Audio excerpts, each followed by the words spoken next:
제가 이 분식집 문을 연 지 50해가 훌쩍 넘었습니다.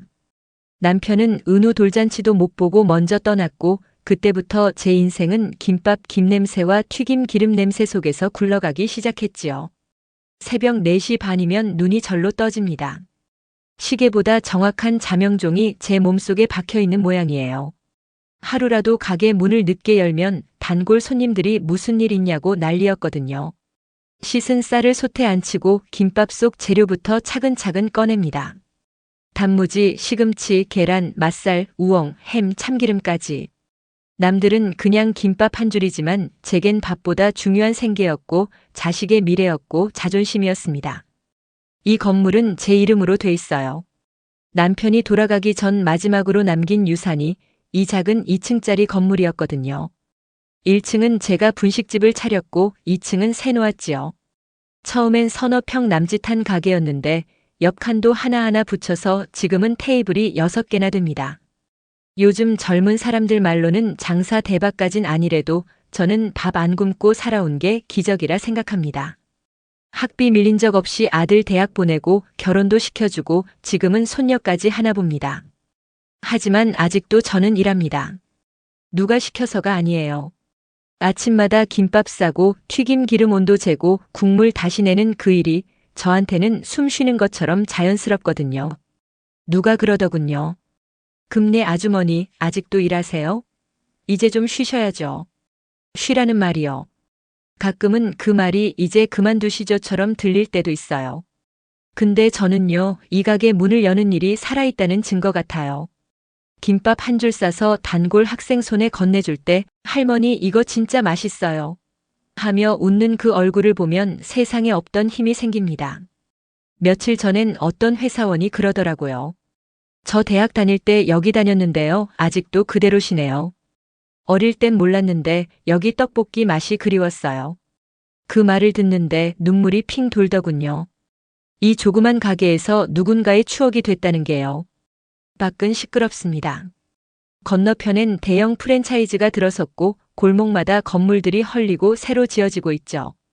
예전 단칸방 전세 살던 그 동네가 맞나 싶을 정도로 변했어요. 그래도 이 자리만은 그대로입니다. 그렇게 지켜낸 거예요. 남들 다 접고 떠날 때도 버텼고 가게 앞 공사한다고 먼지 날릴 때도 문 안 닫았어요. 장사란 게요. 하루 이틀 잠깐 벌고 그만두는 일이 아니잖아요. 사람한테 붙은 정도 쌓여야 밥줄이 생기는 거지. 제 이름으로 된 등기, 건물, 가게. 누군가에겐 노후 자산이겠지만 저한테는 삶의 흔적이에요. 이게 없으면 저는 그냥 할머니라는 이름 하나 남는 사람이에요. 그래서인지 쉽게 내려놓을 수가 없어요. 아직도 손님 들어오면 인사 먼저 하고 빈 테이블 닦고 소스통 정리하고 젊은이들 사이에선 보기 드문 할머니일지 몰라도 여기선 제가 사장님입니다. 손녀 은채가 가끔 와요. 외할머니 가게 냄새 좋아요. 여기 놀이터 같아. 그 말 듣고 피곤했던 하루가 다 씻겨나간 날도 있었죠. 그래서 오늘도 김밥을 쌉니다. 5줄, 10줄, 20줄. 그 속에 밥만 들어있는 게 아니에요. 제 인생, 그 시절, 아들 뒷바라지한 시간, 남편 그리운 마음까지 다 말아 넣습니다. 오늘도 저는 새벽 공기를 가르며 가게 셔터를 엽니다. 끽, 철문 소리가 납니다. 어서 오세요. 떡볶이 따끈하게 준비되어 있습니다. 며칠 전 가게 앞 골목에서 부동산 사장이 저를 불러 세웠습니다. 어르신, 요즘 뉴스 안 보시죠? 여기 땅값이 장난 아닙니다. 지금 이 건물만 해도 몇십억은 넘어요. 거긴 입지 좋아서 재개발 보상도 클 겁니다. 그 말에 저는 그냥 웃어넘겼습니다. 제겐 그저 오래 붙잡고 있던 집과 가게일 뿐 숫자로 계산해 본 적도 없었으니까요. 하지만 그날 이후 이상하게도 아들 진수와 며느리 선영의 표정이 달라졌습니다. 진수는 식탁에 앉아 신문을 보다가도 부동산 광고가 보이면 잠시 멈춰 눈길을 주더군요. 말은 없지만 마음속에 뭔가 움직이고 있다는 걸 저는 느꼈습니다. 선영이는 더 노골적이었지요. 어머님, 이번 주 병원 예약은 제가 대신 잡아드릴게요. 혹시 검사 놓치실까봐 걱정돼서요. 갑자기 병원 예약에까지 나서는 게 이상했습니다. 그전까지만 해도 제 건강에 크게 관심 보인 적 없던 사람이었거든요. 며칠 뒤에는 이러더군요. 어머님, 요즘 깜빡깜빡 하시는 것 같아요. 지난번에도 떡볶이에 소금 2번 넣으셨잖아요. 혹시 치매 검사는 받아보셨어요? 그 말에 제 손이 덜덜 떨렸습니다. 순간 웃어넘길까 하다가도 마음속에서 알 수 없는 서늘한 기운이 스며들었지요. 그저 실수 한 번 했을 뿐인데 그걸 치매와 연결시키는 그 눈빛이 그냥 걱정은 아니었습니다. 그 후로 선영은 제 주변 일에 자꾸 손을 대기 시작했습니다. 어머님, 카드 어디다 두셨어요? 분실되면 큰일 나잖아요. 보험 갱신하셔야죠. 제가 대신 확인해 드릴게요. 겉으로는 다 걱정돼서라는 말로 포장했지만 속내는 제가 모를 리가 없었습니다. 그 관심이 진짜 저를 향한 게 아니라 제 이름으로 된 재산을 향하고 있다는 걸요. 진수는 여전히 말이 없었습니다. 그렇다고 말리는 것도 아니었지요. 저는 아들 눈빛에서 알았습니다. 아, 이 아이도 벌써 계산기를 두드리고 있구나. 가난했던 시절 제가 어떻게 그를 먹이고 공부시키고 새벽마다 도시락을 싸들려 보냈는지 그 기억은 진수 눈에선 이미 희미해진 것 같았습니다. 어느 날은 이런 일도 있었습니다. 제가 가게에 놓아둔 낡은 서류 봉투를 선영이 힐끔거리더군요. 어머님, 이건 뭐예요? 등기부등본인가요? 요즘은 온라인으로도 다 확인 가능해요. 괜히 웃으며 넘겼지만 속으론 그제야 확실히 알았습니다. 이 아이가 진짜 원하는 게 뭔지를요. 그때부터 저는 무슨 말을 해도 조심하게 되었습니다. 아무리 사소한 얘기도 혹시 또 치매 증세로 몰릴까 두려워서요. 가게에서 손님들과 같은 얘기를 반복할 때면 선영 눈길이 곱지 않았습니다. 어머님, 그 얘기 또 하세요? 한마디 툭 던지고 피식 웃으며 휴대폰을 들여다보던 그 모습이 잊히질 않습니다. 분식집에서 흘려보낸 세월이 제겐 인생이자 자부심인데 이제는 그 모든 게 숫자 몇 개로만 보이나 봅니다. 몇십억 건물주라는 소문 하나가 제 삶을 통째로 다른 눈으로 보게 만들었고 아들 부부의 태도까지 달라지게 만든 겁니다. 저는 그때부터 생각했습니다. 내가 지켜온 이 재산 이제는 오히려 내 발목을 잡는구나. 그날 이후로 선영이는 조금씩 제 생활 구석구석에 손을 대기 시작했습니다. 처음엔 별것 아닌 듯 살갑게 말했지요. 어머님, 요즘은 카드가 도난도 많고 분실 사고도 많아요. 제가 대신 보관해 드릴게요. 필요할 때마다 말씀만 하세요. 그 말이 순간 귀에 거슬렸지만 대놓고 거절하기도 애매했습니다. 그래서 그냥 웃으며 그래. 뭐 내가 그렇게 걱정된다면 하고 넘겼습니다. 며칠 뒤엔 은행 얘기를 꺼냈습니다. 어머님, 통장도 저희 쪽으로 돌려놓으시는 게 어때요? 요즘 세상은 다 온라인으로 송금하고 관리하잖아요. 어머님 혼자 하시기엔 복잡해요. 그때 저는 속으로 내가 평생 장사하며 돈만 좋은 세월이 얼만데 싶었습니다. 하지만 제 앞에 앉은 아들 진수가 말없이 고개만 끄덕이는 걸 보니 더는 뭐라 할 수도 없었습니다. 결국 저는 얘들이 내 걱정해서 그러지 하고 스스로 위로하며 고개를 끄덕였지요. 그런데 통제는 거기서 그치지 않았습니다. 어머님, 가게 일은 이제 줄이셔야죠. 힘드시잖아요. 새벽마다 나오시면 혹시 길에서 넘어지면 어쩌려고요. 차량 관리도 저희가 맡을게요. 어머님 연세에 운전은 위험해요. 이런 말들이 하나둘씩 쌓이니 제가 가진 삶의 작은 권리들이 조금씩 잘려나가는 것 같았습니다. 아들 진수는 늘 똑같았습니다. 엄마, 이제 편하게 사세요. 돈 관리는 우리가 하잖아요. 엄마는 그냥 쉬세요. 그 말이 참 이상했습니다. 쉬라는 말 같기도 하고 더 이상 손대지 말라는 말 같기도 했으니까요. 그 말끝마다 느껴지는 묘한 거리감이 제 가슴을 서늘하게 했습니다. 저는 가끔 스스로를 다독였습니다. 그래, 애들이 다 내 걱정해서 그러는 거겠지. 내가 나이 드니 이런저런 걸 챙겨주는 거겠지. 하지만 그 속마음을 모를 리가 없었습니다. 제가 가진 게 없었다면 과연 이렇게까지 나서서 챙겼을까요? 어느 날 제가 가게 장부를 보며 매출 계산을 하는데 선영이가 다가왔습니다. 어머님, 이런 계산은 이제 그만하시고 저한테 넘겨주세요. 요즘 세상에 누가 손으로 다 적어요. 제가 엑셀로 정리해 드릴게요. 엑셀이 뭔지 잘 모르지만 그 순간 이제는 내 장부까지 빼앗으려는구나 싶었습니다. 그런데도 저는 대꾸하지 못하고 그냥 장부를 덮어버렸습니다. 그날 밤 방에 들어와 서랍을 열고 오래된 통장을 꺼냈습니다. 거기에는 제가 평생 땀으로 모은 흔적이 그대로 적혀 있었지요. 숫자가 적힌 장부 한 장 한 장이 제 삶이었는데 이제는 그조차도 제 손에서 멀어지고 있었습니다. 그리고 또 하루는 이런 일이 있었습니다. 제가 가게에서 잔돈이 부족해 근처 은행에 다녀오려 하니 선영이가 재빨리 말했습니다.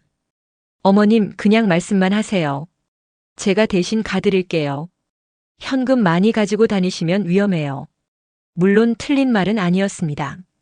하지만 이상하게도 제 돈인데도 제가 직접 손댈 수 없는 듯한 기분이 들었습니다. 조금씩 제 일상이 제 손에서 빠져나가고 있었습니다. 카드, 통장, 차, 장부, 현금. 그 모든 게 제 것이지만 동시에 이제는 제 뜻대로 쓰기 어려운 것이 되어가고 있었지요. 저는 속으로 알았습니다. 얘들이 정말 내 걱정을 하는 걸까 아니면. 그 생각을 꾹꾹 눌러 담으며 스스로를 달랬습니다. 그래, 얘들이 효심이 없어서 그러겠니? 다 내 노후를 걱정해서 그러는 거지. 하지만 마음 한쪽에서는 차갑게 식어가는 불안이 계속 꿈틀거리고 있었습니다. 그 불안은 아직 말로 나오지 않았지만 언젠가 터져버릴 것 같았습니다. 그날은 교회 권사회에서 점심 모임이 있던 날이었습니다. 권사님들이 모여 식당 한쪽에 길게 자리를 잡고 앉았습니다. 오랜만에 얼굴을 마주한 자리라 다들 이런저런 얘기로 웃음꽃이 피었지요. 저도 괜히 들뜬 마음에 옛날 얘기를 꺼냈습니다. 아이고, 내가 젊었을 땐 말이지 새벽 5시만 되면 시장에 나가서 콩나물 한 바가지를 짊어지고 왔어. 그걸로 국물 내서 애들한테 떡볶이 팔고 그 돈으로 우리 진수 대학도 보내고 애들 학비도 보태주고 했지. 몇몇 권사님들이 고개를 끄덕이며 웃었습니다. 아휴, 권사님은 참 대단하시지. 그 시절에 혼자서 애를 그렇게 키우셨다니. 그런데 옆에 앉아있던 선영이가 피식 웃더니 이렇게 말하는 겁니다. 어머님, 그 얘기 또 하세요? 벌써 3번째예요. 우리 어머님 요즘 좀 그러셔요. 그래서 제가 치매 검사 받아보시라고 했잖아요. 순간 제 귀가 멍해졌습니다. 주변이 조용해지더니 분위기가 싸늘하게 가라앉았습니다. 누군가는 젓가락을 내려놓았고 누군가는 눈치를 보며 서로의 얼굴을 훔쳐봤습니다. 아이고, 그런가 봐. 연세 드시면 다 그렇지. 요즘은 치매가 빨리 온다더라. 몇몇 권사님들이 작은 목소리로 웅성거렸습니다. 저는 아무 말도 못하고 자리에서 굳어버렸습니다. 그 순간 누군가가 휴대폰을 들어올려 영상을 찍는 게 눈에 들어왔습니다. 에이, 찍지 마세요. 하는 소리도 있었지만 이미 늦은 듯 했습니다. 제 얼굴은 화끈 달아오르고 손끝까지 떨렸습니다. 나는 그저 옛날 이야기, 내 인생을 살아온 흔적을 자랑처럼 꺼냈을 뿐이었는데 며느리 입에서는 치매라는 말이 농담처럼 툭 튀어나왔습니다. 그 말 한마디가 제 모든 세월을 비웃는 것 같았습니다. 선영은 대수롭지 않다는 듯 웃으며 덧붙였습니다. 아휴, 제가 늘 옆에서 챙기니까 걱정 마세요. 제가 아니면 어머님 혼자선 아무것도 못하시잖아요. 그 순간 저는 숨이 막혀왔습니다. 내가 언제부터 아무것도 못하는 사람이 되었을까요? 식탁 위 공기는 무겁게 가라앉아 있었습니다. 권사님들 중 몇은 괜히 물잔을 만지작거렸고 어떤 이는 제 눈을 피했습니다. 저를 동정하는 듯한 눈길, 불편해하는 표정, 은근한 수군거림까지. 그 모든 게 제 귀에 생생하게 박혔습니다. 저는 그 자리에 앉아 있을 수가 없었습니다. 숟가락을 놓고 조용히 일어섰습니다. 아무 말도 하지 못한 채 그저 허리를 곧게 세우고 발걸음을 옮겼습니다. 뒷모습에 누군가가 말하는 소리가 들렸습니다. 아이고, 어쩌냐. 아들 며느리가 고생이 많겠네. 그 말에 제 발걸음은 더욱 무거워졌습니다. 식당 문을 나서는 순간 제 가슴 속에서는 온갖 감정이 뒤섞였습니다. 수치심, 분노, 서러움. 그 말 한마디가 제 인생을 무너뜨리는 벽돌처럼 내려앉았습니다. 저는 그날 처음으로 뼈저리게 느꼈습니다. 아, 이제 나는 누군가의 눈에 치매 환자로 보이기 시작했구나. 그 씁쓸한 깨달음을 안고 발걸음을 집으로 옮겼습니다. 교회 모임 자리에서 들은 그 말이 머릿속에서 떠나지 않았습니다. 하지만 더 큰 문제는 그 자리에 있던 사람들 중 누군가가 영상을 찍었다는 거였습니다. 다음 날 권사회 단톡방에 그 영상이 그대로 올라왔습니다. 선영 집 어머님 요즘 많이 그러시다네. 짧은 글 몇 줄과 함께 제 얼굴이 비친 영상이 돌기 시작했습니다. 제가 옛날 이야기를 하던 모습, 그리고 선영이 웃으며 치매 검사 받아보자고 말하던 장면이 그대로 담겨 있었습니다. 순식간에 글이 달렸습니다. 아이고 어떡해. 연세도 많으시고. 역시 며느리가 수고가 많네. 요즘 치매 초기 증상은 반복이라더라. 그 말들이 날카로운 비수처럼 제 가슴에 꽂혔습니다. 영상을 본 건 교회 사람들만이 아니었습니다. 동네 시장에 나갔더니 익숙한 상인들이 슬쩍 제 눈치를 보며 수군거렸습니다. 누군가는 제 앞에서 이렇게 중얼거렸습니다. 저분이래, 진짜 치매래. 그 말이 귓가를 스쳐 지나갈 때 발걸음이 얼어붙는 듯 했습니다. 나는 그냥 장을 보러 나온 것뿐인데 사람들의 시선이 제 등 뒤에 가시처럼 꽂혔습니다. 저는 평생 이 동네에서 분식집을 지켰습니다. 가난했던 시절에도 손님들과 나눠 먹고 빚을 내서라도 아들 학비를 냈습니다. 그런데 이제는 한순간에 치매 걸린 노인으로 불리고 있었습니다.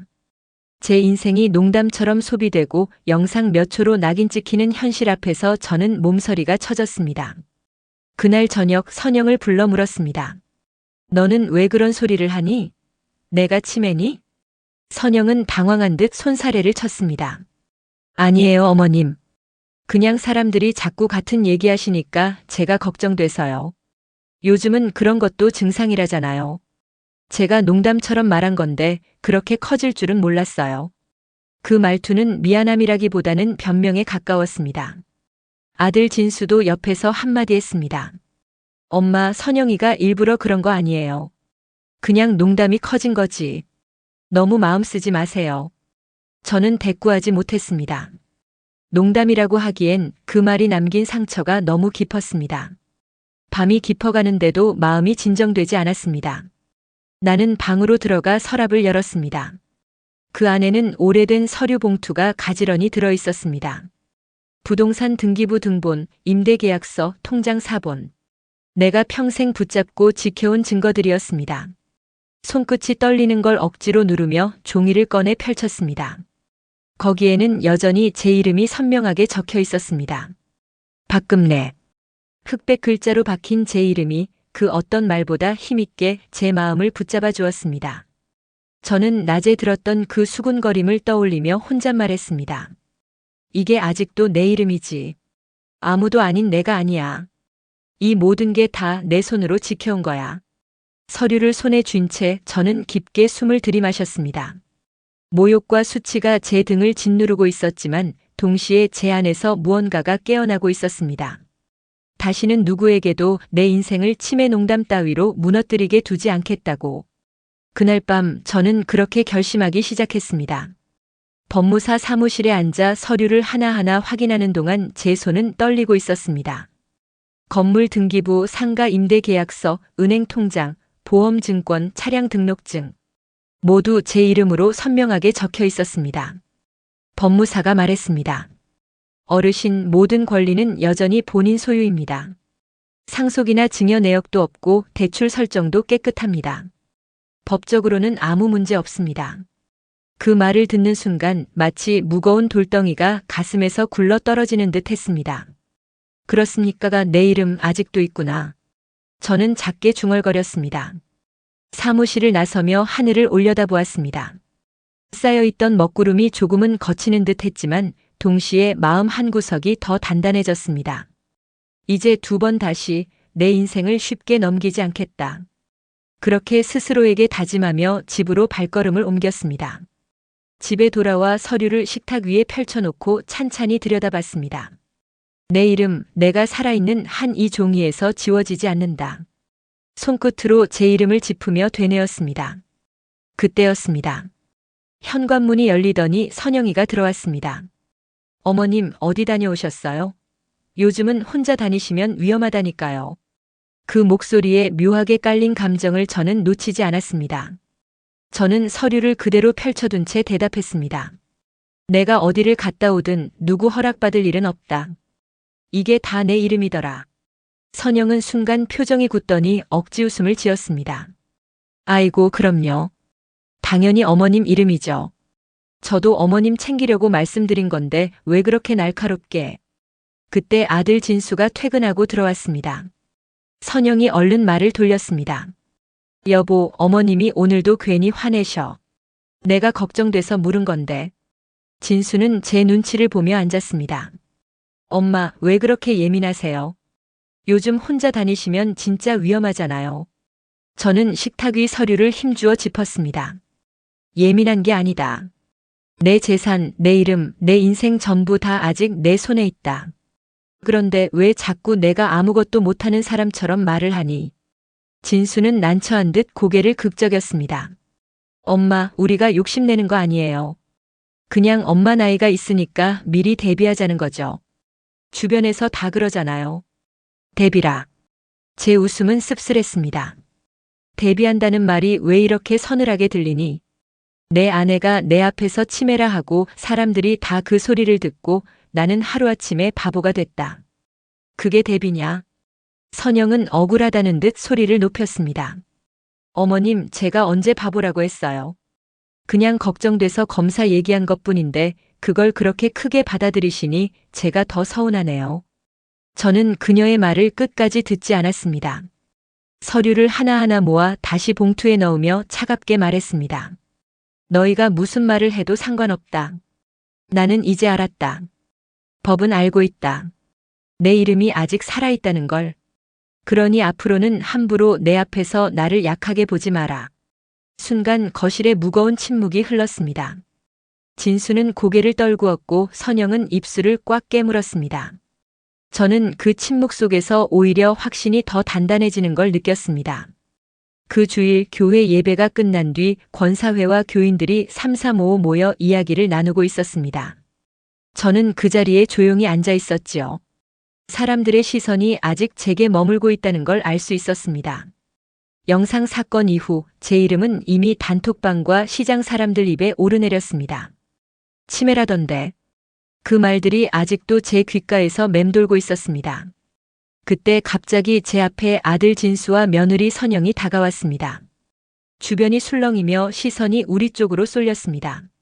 선영이 먼저 입술을 떨며 무릎을 꿇었습니다. 어머님, 죄송합니다. 제가 경솔했습니다. 그날 자리에서 괜히 농담처럼 말씀드린 게 이렇게까지 일이 커질 줄 몰랐습니다. 정말 잘못했습니다. 진수도 어쩔 수 없다는 듯 곧 무릎을 꿇었습니다. 엄마, 나도 잘못했습니다. 선영이 말릴 수도 있었는데 괜히 옆에서 방관만 했습니다. 엄마 마음 얼마나 다치셨는지 알면서도 제대로 위로 한마디 못했습니다. 사람들 사이에서 탄식이 흘러나왔습니다. 아이고, 저 며느리가 결국 무릎을 꿇네. 어머니 체면을 다 깎아먹었으니 사과라도 해야지. 교회 안은 순간 숨소리까지 들릴 만큼 조용해졌습니다. 저는 그들을 내려다보며 가만히 서 있었습니다. 사람들 눈엔 제가 얼마나 통쾌해 보였을지 모르지만 제 가슴속은 그리 가볍지 않았습니다. 무릎은 쉽게 꿇을 수 있습니다. 하지만 그 무릎이 진심을 꿇은 것인지 아니면 체면을 살리기 위한 쇼에 불과한 것인지는 오직 저만이 느낄 수 있었습니다. 선영은 눈물을 글썽이며 고개를 숙였습니다. 어머님, 정말 죄송합니다. 앞으로는 입 조심하고 더 잘 모시겠습니다. 제 마음 받아주세요. 그 말이 귀에 들어왔지만 제 얼굴은 조금도 흔들리지 않았습니다. 저는 낮고 단단한 목소리로 말했습니다. 무릎은 누구나 꿇을 수 있다. 하지만 마음을 꿇는 건 쉽지 않다. 그 말이 공기 속에 울리자 교회 안에 있던 사람들의 표정이 달라졌습니다. 저는 더는 말을 보태지 않았습니다. 사람들이 웅성거리며 우리를 바라보았습니다. 누군가는 제 손을 꼭 잡으며 속삭였습니다. 권사님, 이제 체면은 완전히 회복하셨어요. 더 이상 아무도 치매 소리 못할 겁니다. 저는 그 말에 고개만 끄덕였습니다. 체면은 회복했을지 몰라도 제 마음은 아직 회복되지 않았습니다. 진수는 눈치를 보며 말했습니다. 엄마, 제발 여기서라도 용서해 주세요. 사람들이 다 보고 있잖아요. 저는 차갑게 대답했습니다. 용서는 내 마음에서 하는 거다. 남들 눈 때문에 하는 게 아니다. 그 순간 아들과 며느리의 눈빛이 흔들렸습니다. 그들은 사람들 앞에서 무릎 꿇은 걸로 충분하다고 생각했을지도 모릅니다. 하지만 제 마음은 달랐습니다. 상처는 아직 아물지 않았고 그 상처 위에 진심 없는 무릎만 내려앉았을 뿐이었습니다. 저는 자리를 털고 일어나 교회 밖으로 걸어 나왔습니다.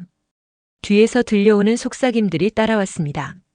저 어머니 정말 대단하시다. 저런 어머니 밑에서 자식이 함부로 하면 안 되지. 바람이 스쳐 지나가는데 제 발걸음은 무겁기만 했습니다. 무릎은 가볍게 꿇었지만 제 마음은 여전히 무거웠습니다. 저는 스스로에게 말했습니다. 아직 끝나지 않았다. 이제 시작일 뿐이다. 교회에서 무릎 꿇고 사과하던 그 장면 이후 제 마음은 조금도 흔들리지 않았습니다. 무릎이란 가볍게 꿇을 수 있는 것이지요. 하지만 저는 이미 알고 있었습니다. 진심은 그렇게 쉽게 나오지 않는다는 것을. 그래서 저는 결심했습니다. 이제부터는 말이 아니라 행동으로 보여주자. 내가 다시 내 인생의 주인이라는 걸 그들에게 똑똑히 알려주자. 며칠 뒤 저는 카드를 정리했습니다. 그동안 선영이 보관하겠다며 가져간 제 신용카드를 돌려받기로 했습니다. 식탁에 앉아 단호하게 말했습니다. 선영아, 카드 내가 직접 챙기마. 앞으로 필요할 때마다 내가 쓰면 된다. 선영은 당황한 듯 웃었습니다. 어머님, 그걸 제가 갖고 있는 게 더 안전해요. 요즘 보이스피싱도 많고 어머님 연세에 혹시 잃어버리시면 곤란하잖아요. 저는 그녀의 눈을 똑바로 보며 말했습니다. 내 이름으로 된 카드야. 분실해도 내가 책임진다. 그러니 이제 돌려주거라. 제 목소리가 단호하자 선영은 어쩔 수 없다는 듯 서랍에서 카드를 꺼내 제 앞에 내려놓았습니다. 저는 정말 어머님 걱정해서 그런 건데. 그 말끝은 점점 작아졌습니다. 며칠 후에는 차량 문제를 꺼냈습니다.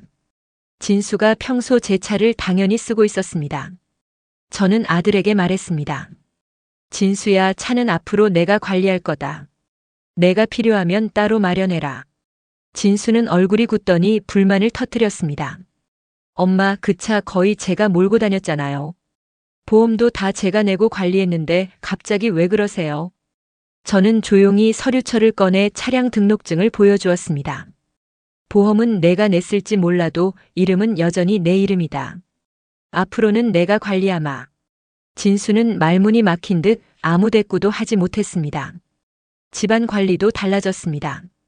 그동안 공과금부터 집 유지비까지 선영이 마음대로 처리해왔습니다. 하지만 그날 저는 직접 고지서를 챙겨 은행에 다녀왔습니다. 돌아오자 선영이 놀란 얼굴로 물었습니다. 어머님, 이런 건 제가 다 해드리는데 왜 굳이 힘들게 다녀오셨어요? 저는 고지서를 책상 위에 탁 내려놓으며 말했습니다. 앞으로는 내가 직접 낸다. 내 집 관리 내가 한다. 선영은 더 이상 웃지 못했습니다. 어머님, 저희가 무슨 욕심이라도 낸다고 생각하시나 본데요. 저희는 진짜 어머님 편하게 해드리려고 했던 건데. 저는 단호하게 끊었습니다. 편하다고 다 맡겨놓다 보면 결국 내가 주인이 아니라 손님이 되더구나. 나는 내 집의 주인으로 살아야겠다. 그날 밤 아들과 며느리가 제 방으로 들어왔습니다. 진수는 답답한 듯 목소리를 높였습니다. 엄마, 왜 갑자기 다 바꾸시는 거예요? 카드도 차도 집 관리도 그동안 저희가 다 해왔잖아요. 믿음이 없으신 겁니까? 저는 차분히 대답했습니다. 믿음이란 게 뭐니? 남을 낮추고 자기 체면 세우는 게 믿음이냐? 내가 치매라는 소리를 남들 앞에서 들은 게 불과 며칠 전이다. 그게 믿음이냐? 선영은 눈물이 그렁그렁 맺히며 말했습니다. 그건 제가 잘못했어요. 정말 죄송해요. 하지만 이렇게까지 다 끊으시면 저희는 뭐가 됩니까? 저는 고개를 저으며 말했습니다. 무릎만 꿇는다고 되는 게 아니야. 앞으로는 내 방식대로 살 거다. 제 목소리는 흔들림이 없었습니다. 아들과 며느리는 아무 말도 하지 못한 채 방을 나갔습니다. 문이 닫히는 소리가 집안에 울렸습니다. 그날 이후 저는 조용히 제 생활을 되찾아갔습니다. 작은 것부터 제 손으로 직접 처리했습니다. 장부 정리도 은행 업무도 가게 물품 주문도 하나하나 제 이름으로 진행했습니다. 처음엔 힘들었지만 오히려 제 삶이 다시 살아나는 기분이 들었습니다. 아들과 며느리는 점점 불편해졌습니다. 이전처럼 제 것을 마음대로 다룰 수 없었기 때문이었습니다. 하지만 저는 단호했습니다. 이제는 어떤 핑계로도 내 자리를 흔들지 못하게 하겠다고 다짐했으니까요. 밤마다 저는 서류철을 꺼내 제 이름을 확인했습니다. 그 이름이 제 삶의 마지막 자존심이자 힘이었습니다. 그리고 속으로 되뇌었습니다. 내 인생, 이제는 내가 지킨다. 그 누구에게도 넘기지 않는다. 새벽 공기가 차갑게 스며드는 시간, 저는 분식집 셔터를 올렸습니다. 옆에는 낯설게 선영이 서 있었습니다. 눈가에 피곤이 그대로 묻어 있었지만 저는 단호하게 말했습니다. 오늘부터는 내가 내 곁에서 해보자. 김밥 한 줄, 튀김 하나, 떡볶이 한 국자까지 내 손으로 다 해봐라. 선영은 억지 웃음을 지으며 대답했습니다. 어머님, 제가 해본 적이 없어서 잘할 수 있을지 모르겠어요. 누가 처음부터 잘하디. 정성만 있으면 손끝에 다 드러나는 법이야. 저는 먼저 쌀을 씻어 밥솥에 올렸습니다. 자, 이렇게 해. 쌀 씻을 때는 물 맞추는 게 제일 중요하다. 많아도 안 되고 모자라도 안 돼. 선영은 조심스레 물을 붓다가 넘치게 만들었습니다. 제가 차갑게 말했습니다. 그렇게 흘리면 밥이 질어져. 김밥이 제대로 되겠니? 다시 해봐. 그날 아침 선영의 손은 김밥 재료로 엉망이 되었습니다. 계란은 타고 시금치는 간이 맞지 않았습니다. 김 위에 밥을 펼칠 때도 고르게 되지 않아 김밥이 뚱뚱하게 터져 나왔습니다. 이걸 손님 상에 내겠다고. 내가 그냥 먹을 거면 몰라도 돈 받고 팔 건데 이래선 안 되지. 제 말에 선영은 입술을 깨물며 고개를 숙였습니다. 점심시간이 되자 손님들이 몰려들었습니다. 저는 일부러 선영이 만든 김밥을 접시에 담아 손님에게 내보냈습니다. 아주머니, 이 김밥 왜 이렇게 터져요? 예전 같지가 않은데요. 떡볶이도 오늘은 좀 밍밍한데. 손님들의 불만이 터져 나오자 선영의 얼굴은 금세 붉어졌습니다. 저는 아무 말 없이 그녀를 바라봤습니다. 그 시선만으로도 충분했습니다. 선영은 부랴부랴 주방으로 돌아가 다시 김밥을 싸기 시작했습니다. 땀방울이 이마에 맺히고 손끝은 떨렸습니다. 저녁 무렵 교회 성도 몇 명이 찾아왔습니다. 그들은 일부러 저를 응원하러 온 듯 했습니다. 권사님, 오늘도 김밥 좀 주세요. 저는 일부러 선영이 만든 김밥을 내놓았습니다. 성도들이 맛을 보더니 고개를 갸웃했습니다. 맛이 좀 다르네. 이건 권사님 손맛이 아닌데요. 그 순간 선영의 눈동자가 흔들렸습니다. 성도들의 시선이 자신에게 향한다는 걸 알았던 겁니다. 제가 만들었습니다. 아직 서툴러서 그렇습니다. 죄송합니다. 그녀는 작게 중얼거리며 얼굴을 붉혔습니다. 다음 날도 그 다음 날도 새벽마다 선영은 분식집으로 나와야 했습니다. 튀김 기름이 튀어 손등에 작은 화상을 입었고 김밥을 수십 줄 싸다 손톱이 갈라졌습니다. 하루 종일 서서 설거지를 하니 다리에 쥐가 나고 밤이면 손목이 저려 잠을 이루지 못했습니다. 어머님, 너무 힘들어요. 제가 잘할 수 있을까요? 선영이 울먹이며 묻자 저는 단호하게 대답했습니다. 힘들면 그만두든가. 근데 내가 진심으로 사과하려는 거라면 이 과정을 견뎌야지. 그래야 내 말이 진짜인지 내가 알 수 있지. 시간이 흐르면서 조금씩 변화가 보였습니다. 김밥 모양이 전보다 나아졌고 떡볶이 국물도 다시 간을 맞출 수 있었습니다. 어느 날 단골 손님이 웃으며 말했습니다. 며느님, 이제 김밥이 제법 모양이 나오네요. 권사님 닮아가시는 것 같아요. 그 말에 선영은 눈가가 젖어들었습니다. 교회 성도들도 다시 찾아와 말했습니다. 이제 맛이 조금씩 돌아왔어요. 고생 많으시겠네요. 선영은 그제야 고개를 깊숙이 숙이며 대답했습니다. 네, 제가 아직 많이 부족하지만 열심히 배우겠습니다. 저는 그 모습을 조용히 지켜봤습니다. 단순히 벌을 주려는 게 아니었습니다. 내 손끝에서 지켜온 이 삶을 며느리가 직접 몸으로 느끼게 하고 싶었습니다. 제사는 종이에 적힌 이름으로만 지켜지는 게 아닙니다. 사람의 땀과 눈물 그리고 존중으로 지켜지는 것이라는 걸 보여주고 싶었습니다. 선영의 손끝에 굳은 살이 하나둘 생기고 얼굴에 진심이 조금씩 배어가기 시작했습니다. 그제야 저는 속으로 느꼈습니다. 그래, 이제 시작이구나. 아직 갈 길은 멀어. 하지만 적어도 이젠 흉내만 내는 무릎꿇음은 아닌 것 같네. 그날은 교회 예배가 있는 주일이었습니다. 평소보다 성도들이 더 많이 모여 있었지요. 분위기가 왠지 묘하게 긴장돼 있었습니다. 아마 다들 저와 선영이 사이에 있었던 일들을 이미 알고 있었을 겁니다. 예배가 끝나자 선영이 맨 앞자리에서 천천히 일어나더니 제 앞까지 걸어왔습니다. 얼굴은 이미 눈물로 번져 있었고 목소리는 떨리고 있었습니다. 어머님, 제가 그동안 너무 잘못했습니다. 돈만 바라보고 어머님 마음은 헤아리지 못했습니다. 교회 모임에서 했던 말도 집에서 했던 행동도 다 후회합니다. 순간 예배당 안이 조용해졌습니다. 모두가 숨죽이며 그 모습을 지켜보고 있었지요. 선영은 그 자리에서 무릎을 꿇었습니다. 정말 죄송합니다. 앞으로는 어머님 존중하면서 살겠습니다. 저는 한동안 말이 나오질 않았습니다. 그동안의 서운함이, 모욕감이, 또 분노가 다 떠올라서 쉽게 입을 열 수가 없었거든요. 하지만 선영의 눈물이 진심이라는 걸 느낄 수 있었습니다. 억지로 꾸민 눈물은 아니었으니까요. 저는 조용히 한 발 앞으로 나섰습니다. 그리고 낮게 하지만 또렷하게 말했습니다. 선영아, 효도라는 게 돈으로 하는 게 아니다. 돈이 많고 적음이 중요한 게 아니고 존중이 있어야 한다. 내가 원하는 건 재산을 내놓으라는 게 아니라 나를 사람으로 대하라는 거다. 선영은 흐느끼며 고개를 끄덕였습니다. 맞습니다. 제가 이제야 알았습니다. 어머님 말씀대로 효는 돈이 아니라 존중이었습니다. 아들 진수도 그 옆에 서서 고개를 숙이며 말했습니다. 엄마, 저도 죄송합니다. 선영이만 탓할 게 아니라 저도 같이 잘못했습니다. 저는 그제야 길게 숨을 내쉬었습니다. 그리고 말했습니다. 그래, 알겠다. 하지만 하나만은 분명히 해두자. 재산은 끝까지 내 이름으로 둘 거다. 내가 살아있는 동안 내 인생은 내가 책임진다.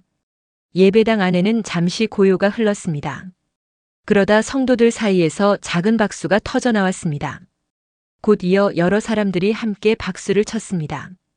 그 박수는 저를 위한 것이기도 했지만 아마 선영의 진심을 인정하는 의미도 있었을 겁니다. 저는 그 순간 마음 한켠이 조금은 풀렸습니다.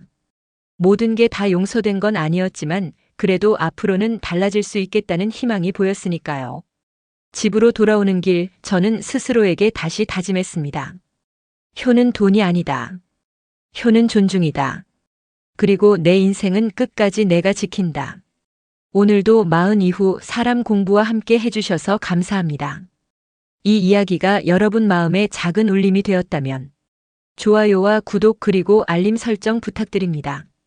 다음 시간에는 또 다른 인생의 이야기로 당신의 하루의 따뜻한 동행이 되어 드릴게요.